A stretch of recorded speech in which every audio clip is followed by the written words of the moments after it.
तो नमस्कार दोस्तों, स्वागत है आपका अपने यूट्यूब चैनल यूपीपीसीएल क्रैकर्स के अंदर। तो बेसिकली हम अंडरग्राउंड केबल्स को पढ़ने वाले हैं आज। तो मैंने एक कम्युनिटी पोस्ट भी भेजा था कि अंडरग्राउंड केबल्स आज शुरू होने वाला है, क्योंकि इससे पिछले लेक्चर में मैंने आपको डिस्ट्रीब्यूशन सिस्टम के टाइप समझाए थे। उसमें हमने रेडियल पढ़ा था, ठीक है, इंटरकनेक्टेड पढ़ा था, ठीक है, और डिस्ट्रीब्यूशन सिस्टम को बनाने के लिए क्या क्या फैक्टर्स इंपॉर्टेंट होते हैं, फीडर, डिस्ट्रीब्यूटर और सर्विस मेन के लिए पढ़ा था। आज हम पढ़ने वाले हैं टॉपिक अंडरग्राउंड केबल, जो कि यूपीपीसीएल के लिए बहुत ही एक इंपॉर्टेंट टॉपिक बनता है। अब हमारे यहाँ पे सवाल ये पैदा होता है कि बेसिकली जब हमारे पास ओवरहेड सिस्टम था तो अंडरग्राउंड सिस्टम की यूज क्यों करी गई और अंडरग्राउंड सिस्टम को यूज क्यों किया गया, ठीक है, क्या जरूरत पड़ गई अंडरग्राउंड सिस्टम को यूज करने की, ये बाद में एक्सप्लेन करूंगा। पहले समझना पड़ता है कि अंडरग्राउंड सिस्टम को हमने यूज क्यों किया। देखिए, क्योंकि मेरा जो पढ़ाने का स्टाइल होता है वो हमेशा समझा के होता है। तो अब देखिए, ओवरहेड सिस्टम बेसिकली जो यूज होता है वो कैसे यूज होता है कि ऊपर से तारें जाती है, यानी टावर्स के थ्रू, ठीक है, ग्राउंड क्लियरेंस के थ्रू जो होता है, उसमें हमारे पास हम जनरेटिंग स्टेशन से कंज्यूमर प्रीमिसेस तक ट्रांसमिशन और डिस्ट्रीब्यूशन के थ्रू इलेक्ट्रिसिटी कंज्यूमर तक पहुंचाते हैं, ठीक है, ओवरहेड सिस्टम में जो ऊपर से जाता है। ओवरहेड सिस्टम में देखिए, ओवरहेड सिस्टम जो होता है हमारा बेसिकली, उसमें कुछ कुछ ड्रॉबैक्स होते हैं। अब ड्रॉबैक्स कैसे, जैसे मान लो कोई कंजेस्टेड एरिया है, बहुत ज्यादा कंजेस्टेड, यानी पॉपुलेशन बहुत ज्यादा है वहां पे, तो वहां पे इफेक्ट ऑफ शॉक से बचाने के लिए ओवरहेड सिस्टम की जगह हम अंडरग्राउंड सिस्टम को प्रेफर करते हैं, ठीक है, थिकली पॉपुलेटेड एरियाज में, ठीक है। और जो अंडरग्राउंड सिस्टम होता है बेसिकली, ठीक है, अब ओवरहेड सिस्टम जब भी कभी होता है, जैसे आप डिस्ट्रीब्यूशन में ओवरहेड सिस्टम देखते हैं, तो ओवरहेड सिस्टम में हमारे पोल्स वगैरह बहुत ज्यादा यूज होते हैं डिस्ट्रीब्यूशन में, तो उन्हें बहुत ही शैबी लुक देते हैं, ठीक है। अब अंडरग्राउंड अगर कोई चीज जा रही है तो उससे जो लुक आता है वो बेकार सा नहीं आता, बहुत अच्छा आता है, ठीक है ना।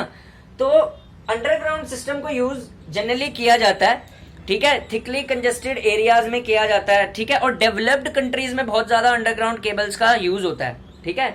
जैसे अगर आप यूएसए में चले जाएंगे तो मैक्सिमम वहां पे जो डिस्ट्रीब्यूशन होती है अदर कंट्रीज में, जैसे यूएसए होगी, ब्रिटेन होगी, वहां पे डिस्ट्रीब्यूशन अंडरग्राउंड सिस्टम के थ्रू होती है, ठीक है। इंडिया क्योंकि डेवलपिंग कंट्री है, यहाँ पे बहुत ही ज्यादा कोई अगर हाई प्रोफाइल का एरिया है तो वहां पे तो डिस्ट्रीब्यूशन को अंडरग्राउंड केबल्स के थ्रू कर देते हैं, लेकिन हर जगह यहाँ पे पॉसिबल नहीं होता, ठीक है। तो हम पढ़ते हैं अंडरग्राउंड केबल्स को। देखिए, अंडरग्राउंड केबल की अगर आप कंस्ट्रक्शन देख रहे होंगे तो मैंने इसको बहुत सारे पार्ट्स में बनाया हुआ है, ठीक है। नाम ही बता रहा है अंडरग्राउंड, यानी ग्राउंड के नीचे, जमीन के नीचे अगर मैं किसी केबल को मुझे डालना है तो वो बनाई कैसे जाती है, मतलब केबल की कंस्ट्रक्शन क्या होती है, इसमें कुछ इस प्रकार से दिखाया गया है। तो ध्यान से देखिए, ये जो नीले कलर से तीन आ रहे हैं बाहर, ये 1 2 3, ये कंडक्टर्स हैं। इन्हीं कंडक्टर्स को अंडरग्राउंड केबल में कोर्स के नाम से भी जाना जाता है, ठीक है। इन्हीं कंडक्टर को अंडरग्राउंड केबल में कोर्स के नाम से भी जाना जाता है। ये कंडक्टर जो होते हैं, ठीक है, इन्हीं कंडक्टर, ये कंडक्टर किससे बने होते हैं, यहां से क्लियर भी करा देता हूं, लिखा हुआ कोर और conductor. Conductors are made up of copper or aluminium and they afford flexibility due to stranding for pulling and laying, ठीक है। तो देखिए क्या लिखा हुआ है, समझिए कि कोर और कंडक्टर्स जो हैं वो कॉपर और एल्यूमिनियम से बने होते हैं, ठीक है। ये मर्जी है, डिपेंड करता है कैसी अंडरग्राउंड केबल हम बना रहे हैं, तो कॉपर और एल्यूमिनियम से बने होते हैं। और ये फ्लेक्सिबिलिटी के लिए इनको स्ट्रैंडेड कंडक्टर से बनाया जाता है, ताकि ये फ्लेक्सी, सबको पता है स्ट्रैंडिंग जो होती है वो इंक्रीज करती है फ्लेक्सिबिलिटी को, तो स्ट्रैंडेड कंडक्टर्स इसमें यूज होते हैं, ताकि जमीन के अगर मुझे नीचे इसको डालना है तो मैं इसको पुल और ले करते समय मेरे को कोई दिक्कत ना आए, ठीक है, धकेलते समय या धसाते समय, अंदर डालते समय, ठीक है। अब ये जो कंडक्टर्स तीन है, इनके ऊपर एक इंसुलेशन लगाई जाती है जिसको बोलते हैं पेपर इंसुलेशन। ये ग्रीन कलर से, ठीक है, ये रही पेपर इंसुलेशन। ये मैंने मार्क कर रखा है यहाँ पे पेपर इंसुलेशन, ये देखिए यहां से यूं ऐसे मार्क कर रखा है पेपर इंसुलेशन। अब इस पेपर इंसुलेशन का क्या, किस लिए यूज किया गया, देखिए यहाँ पे है, मटेरियल में भी यूज्ड फॉर रबर। तो ये जो इंसुलेशन बनी होती है ये रबर से भी बन सकती है, ठीक है, इम्प्रेगमेंटेड पेपर से भी बन सकती है, और वार्निश कैम्ब्रिज से भी बन सकती है, ठीक है। अब ये जो पेपर इंसुलेशन है, इसकी मोटाई यानी जो थिकनेस होगी वो किस पे डिपेंड करेगी, वो डिपेंड करेगी वोल्टेज लेवल पे केबल के, ठीक है, कि कितनी वोल्टेज लेवल की केबल है, ठीक है। यहाँ पे मैंने टिक कर दिया, वो डिपेंड करेगी केबल के thickness of the insulation depend upon the voltage, ठीक है। इस केबल की जो थिकनेस होगी इस इंसुलेशन की, वो डिपेंड करेगी हमारे पास कि वोल्टेज क्या है। देखिए कंडक्टर्स को हमेशा इंसुलेशन की रिक्वायरमेंट होती है, तो वो हमने इंसुलेशन पेपर से कर दी। अब देखिए, अब सवाल पैदा होता है कि मैंने ये बाकी 3 चीजें क्यों करी, ठीक है। यानी कि जो बाकी 3 चीजें हैं, लेड शीट चलाना, बेडिंग चलाना, आर्मरिंग चलाना, सर्विंग चलाना, मैंने अंडरग्राउंड केबल को सिर्फ इतना ही क्यों नहीं रखा, ये सब क्यों डाले। देखिए अब आप जरा अपना कॉमन दिमाग लड़ाइए। अगर अंडरग्राउंड केबल को सिर्फ मैं पेपर इंसुलेशन तक ही बनाता, ठीक है, मेरा खर्चा बच जाता अगर मैं सिर्फ यही बनाता। लेकिन दिक्कत क्या आती, यदि मैं सिर्फ पेपर इंसुलेशन समेत कंडक्टर्स को लेके अंडरग्राउंड केबल को जमीन के नीचे डाल देता, तो सबको पता है पेपर इंसुलेशन हाइग्रोस्कोपिक होती है। हाइग्रोस्कोपिक का क्या मतलब होता है, जो वाटर को एब्जॉर्ब कर लेती है अपनी तरफ। अब जब पेपर इंसुलेशन वाटर को एब्जॉर्ब कर लेगी अपनी तरफ, तो इसकी इंसुलेटिंग प्रॉपर्टीज खराब हो जाएंगी। इस इंसुलेटिंग प्रॉपर्टीज को खराब ना होए, इसकी वजह से ये लेड शीट लगाई गई है इसके ऊपर, ये ब्लू कलर की ये लगाई गई है लेड शीट, ठीक है, ये लेड शीट लगाई गई है। अब देखिए यहाँ पे इसी लेड शीट को बोलते हैं मेटेलिक शीट, क्योंकि लेड से बनी हुई है, मेटल से बनी हुई है, तो इसीलिए इसका नाम है मेटेलिक शीट। अब देखिए, it is of lead surround paper insulation, this protects the conductor and insulation from moisture. तो मॉइस्चर जो होगा, यानी पेपर था हाइग्रोस्कोपिक, उसने मॉइस्चर को एब्जॉर्ब करना है, तो ये मॉइस्चर को एब्जॉर्ब नहीं करने देगी, क्योंकि इस पेपर के ऊपर हमने लेड शीट की एक परत लगा दी है, ये ब्लू कलर की, ये लिख दिया है मैंने यहाँ पे लेड शीट, ठीक है, ब्लू लगा दी है। और प्लस जो जमीन के नीचे, अब पता है जमीन के नीचे एसिड्स भी होते हैं, ठीक है, बेसिस भी होते हैं, ठीक है,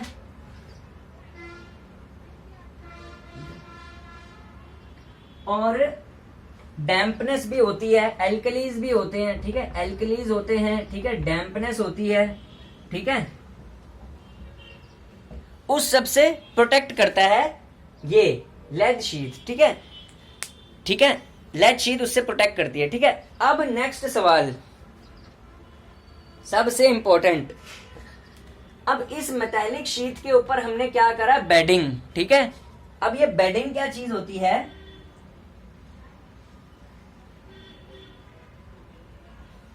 अब सबको पता है लेड शीट किसकी बनी हुई है, मेटल की, और मेटल के ऊपर क्या होता है, जंग लगने का खतरा होता है, कोरोजन होने का। तो यदि मेटल को मुझे बचाना है तो मुझे क्या करना पड़ेगा, एक ऐसी परत लगानी पड़ेगी जो कोरोजन रेजिस्टिव हो। ये कोरोजन रेजिस्टिव परत को ही बेडिंग बोलते हैं, ठीक है। अब मैंने क्या किया, ये सारा रब कर देता हूं, आपने नोट कर लिया होगा, देख लिया होगा। अब नेक्स्ट परत पढ़ रहे हैं हम, लेड शीट के बाद हम पढ़ने वाले हैं bedding,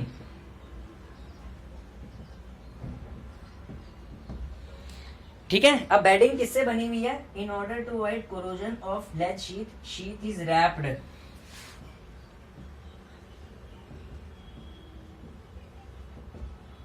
corrosion of lead sheet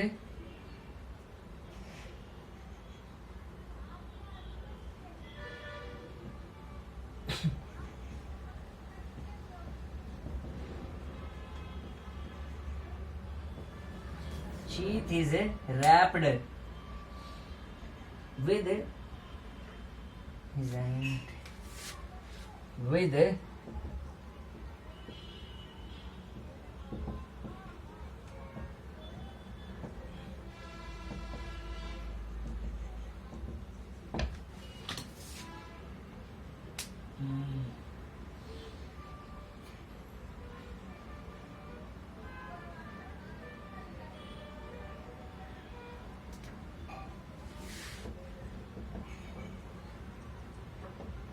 ठीक है। अब जड़िए जरा कि बेडिंग किस लिए करते हैं, लेड शीट के ऊपर बेडिंग किस लिए करें, in order to avoid corrosion of lead sheet. अब देखिए ये लेड शीट जो थी मेरी ब्लू कलर की जो मेरी लेड शीट थी, ये अगर इस पे क्या होता है कि इस पे ना जंग लगने का खतरा होता है, तो जंग लगने के खतरे को कौन बचाता है, बेडिंग। और बेडिंग के अंदर कौन सा मटेरियल यूज होता है, हिजेन टेप और जूट मटेरियल, ठीक है, हिजेन टेप और जूट मटेरियल फाइब्रस मटेरियल होता है।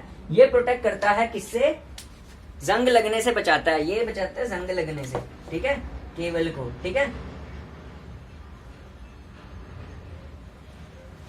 नेक्स्ट है आर्मरिंग।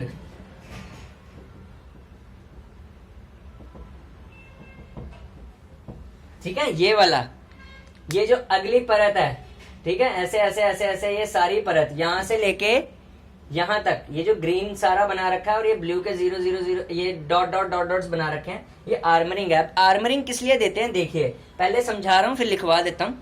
अब ये बेडिंग थी ना, बेडिंग तक हमने सारा डाल दिया, ठीक है। अब उसके बाद हमें केबल को जब हमें अंडरग्राउंड में डालना है, जमीन के नीचे डालना है, तो ऑब्वियस सी बात है जमीन के नीचे डालते हुए हम क्या करेंगे, केबल को इतनी मजबूती प्रदान करेंगे कि यदि वह नीचे जलती है तो उसको डालते वक्त कोई भी इंजरी ना हो। तो इंजरी से प्रोटेक्ट करने के लिए मजबूती चाहिए होती है, और वो मजबूती कौन लाता है, वो मजबूती लाता है आर्मरिंग। और आर्मरिंग किससे बनती है, गैल्वेनाइज्ड स्टील और, ठीक है ना, to provide mechanical strength to the cable,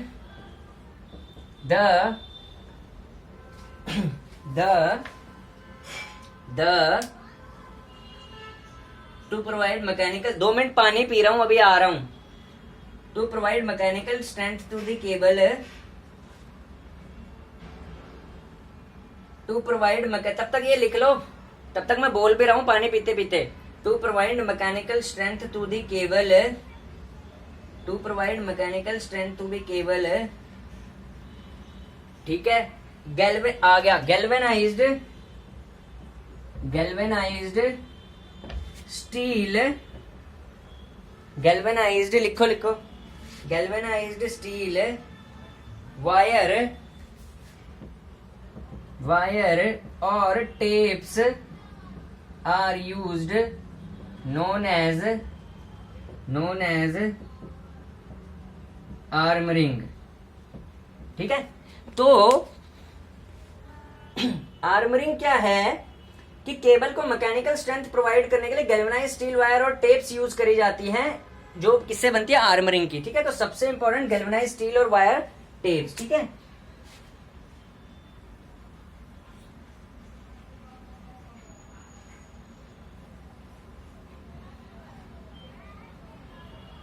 और आर्मरिंग के बाद हम क्या करते हैं, सर्विंग करते हैं, ठीक है। लास्ट होती है सर्विंग, ठीक है।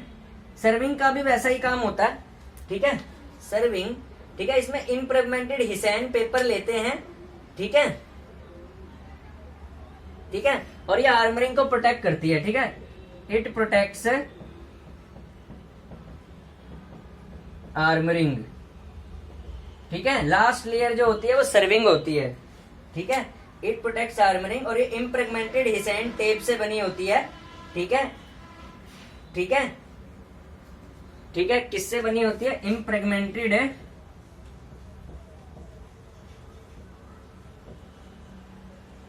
हिसैन टेप, ठीक है। तो होपफुली आपको अंडरग्राउंड केबल समझ में आया होगा, ठीक है। इतना मस्त समझा दिया मैंने, एक बार ही अगर लेक्चर भी देखोगे तब भी समझ में आ जाएगा, ठीक है। तो मेरा चैनल को सब्सक्राइब करो, लाइक करो, थैंक यू, ठीक है। क्यूट सा लड़का पढ़ा रहा है यार, मतलब उसके लेक्चर देखा करो, ठीक है। यूबीपीसीएल क्रैकर हमारा चैनल है, और अच्छी तरह फीलिंग लो इस पे, ठीक है, कि पावर कंपनी की तैयारी हो रही है, ठीक है। Thank you. और चैनल को लाइक करा करो, सब्सक्राइब करा करो, अपने दोस्तों के साथ शेयर करा करो अगर आपको लेक्चर पसंद आता है। नेक्स्ट लेक्चर में हम पढ़ेंगे कि कौन सी केबल किस वोल्टेज लेवल तक यूज होती है। So for that stay tuned, subscribe, like my channel. Bye bye.